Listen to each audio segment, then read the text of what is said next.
When I first started my business in September of 2019, all I wanted was to make $60,000 and replace the teacher salary that I could make if I went back to teaching full time. And I wanted to do it in 2.5 days a week. Along that journey, there's been a lot of things that didn't work, and I'm going to share 3 of those with you today.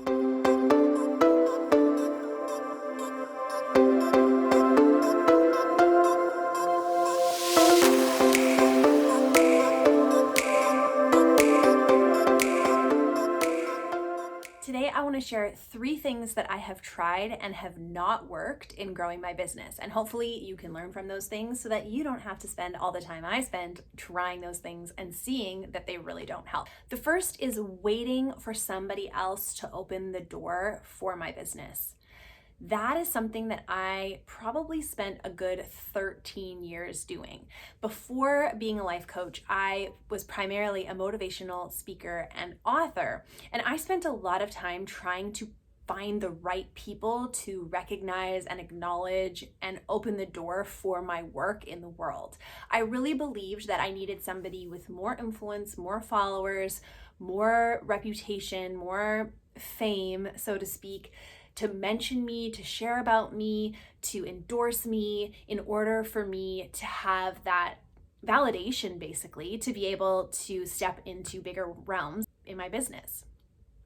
But what I found is that when I waited for other people to acknowledge me, what I was really doing was hiding the fact that I wasn't acknowledging and validating myself. I wasn't believing that what I had to offer was powerful and life-changing and important. I want to give you one example of when I really saw this in my life. So I spent 2 years at Bethel School of Ministry with my family, and I was in a session with a prominent female speaker. She was someone that I admired and looked up to. And in the session, she called me out and was like, "This is what I see in your life. I see you as someone that has a story to share, and I see you as someone that is going to really step out and really influence the world," and all of these beautiful, encouraging things. And I left that session and I felt so overwhelmed. And I remember I was talking to one of my good friends and I was crying and just feeling like, oh my goodness, someone actually saw me, someone actually validated me, someone who's doing the things that I want to do is saying that I'm going to do those things. And she said to me, "Heather, that's so beautiful and I'm so happy for you, but I want you to know that in a year from now, you're not going to need to hear that validation from someone else because you're going to learn how to give it to yourself." And that is exactly what happened. I stopped believing that there was somebody else out there who needed to open the door for my business, and I started to believe that I was the open door, that wherever I went, there was opportunity simply because I was present and I was believing that what I had to offer mattered and was significant. So I'm curious, when you're thinking about your business, is there a part of you that's just waiting for someone important, someone with more influence or more fame or popularity to come along and validate your product or your service or your idea? Or are you believing right now that what you have to offer is so powerful and so significant and is going to change lives, and believing it so much that you're not waiting for anybody to validate it, and instead you're validating yourself and then going out and taking action from that place? If you're waiting for someone else to open the door, stop waiting. You are the open door. You don't need someone else to validate you. You've already been validated. And when you start believing that what you have to offer is really important and powerful, then the way you're going to show up is going to help your business to grow and is going to open doors and give you those opportunities that you've been waiting for. The second thing that I tried to do in my business that really didn't work was I tried to do everything on my own. I felt like I had to have my hands on every single piece of my business. I had to be the one to answer all the emails, to send all the DMs, to come up with all the content, to schedule it, to share it, to strategize, to do the bookkeeping and the numbers and all of it. Now, I do think it's important for us to understand each aspect of our business, at least to have a basic understanding. But what hasn't worked for me is trying to grow and scale by myself, especially because my standard is that whatever I'm going to create and grow, I'm going to do it in 2.5 days a week, because I really want to be present with my young family, present with my husband, and resting and enjoying my life, and not just living to work, but working so I can really live. What has helped me so much is hiring out small pieces of my business to people that I can trust. One was hiring my virtual assistant, and she just does a couple of hours a week for me. She does some tasks that I really don't enjoy doing. I know how to do them and I know how I want them done, but I just don't want to spend my time doing them. So I create content and I send it to her, and she schedules my social media and schedules my newsletter and sends out invoices and contracts to my new clients.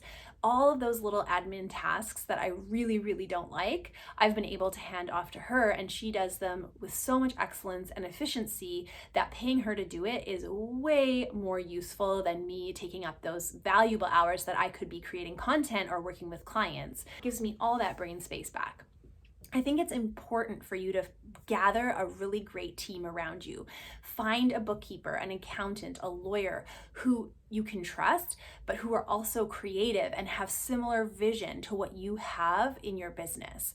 When you have that team around you, even if they're only just doing a few tasks, you don't have to hire these people full time, right? You can just pay them hourly for these few tasks that are going to help you then stay in your zone of genius and be able to do the things that you really love doing and you're really good at doing, and add value to your clients. The third thing, and the one that I think is most important, what didn't work for me was paying somebody else to give me the how for my business. Let me say that again.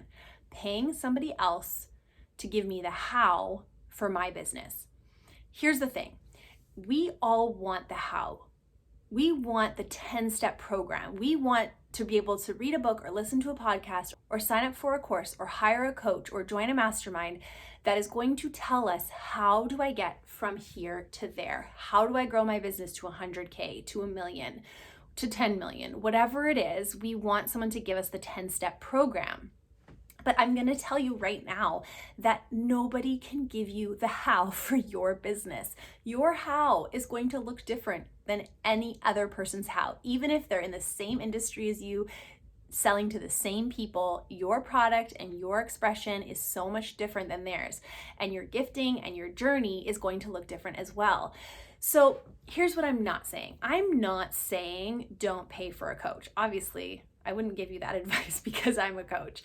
But what I am saying is, what are you paying that coach for? Are you paying them for the how? Or are you paying them to help you manage your mind and process your emotions and find your own how? What I have seen in my own life is I have signed up for so many programs and paid for so much coaching that wasn't helpful. And it wasn't helpful not because of the program or the coach. It wasn't helpful because of my belief when I purchased it.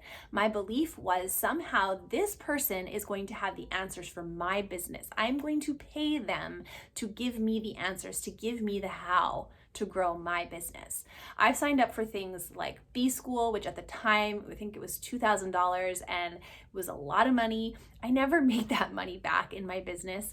B-School never taught me the things that I needed to learn in my business. It didn't help my business explode and grow, but it wasn't because of B-School. It was because of me. It was because of the belief that I had that somehow B-School was the magic answer for me and that they could give me the how to get to where I needed to go. I've also paid for coaching. I've paid a lot of money for coaching before I started my coaching business, where again, I was really believing that this person could give me the answer for how to launch my book or how to get more speaking events or whatever it was.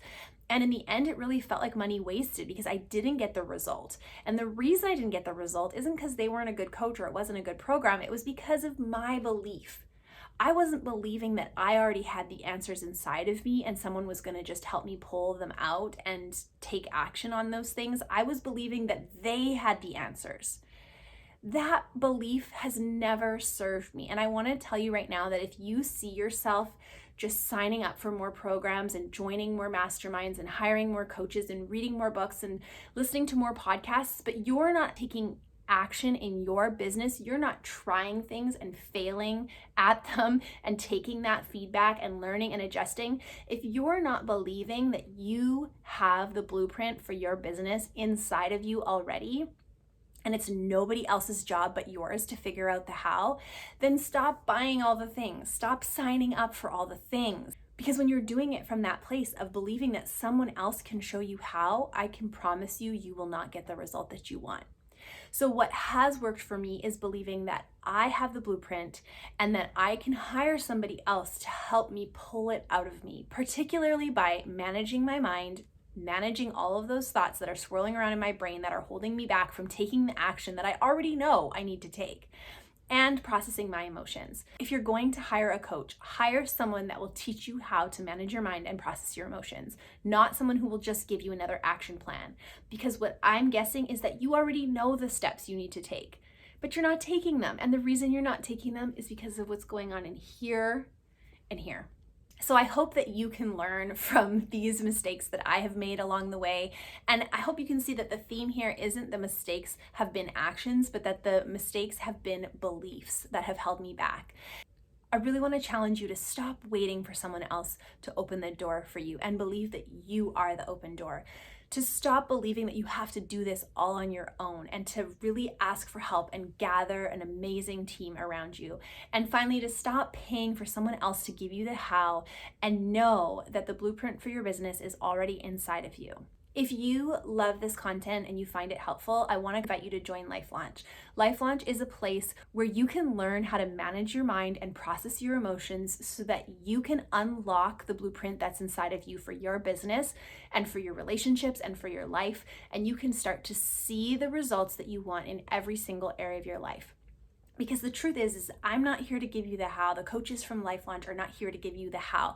We are here to help you see that the how is already inside of you and to help you unlock that, take action, and get where you're trying to go.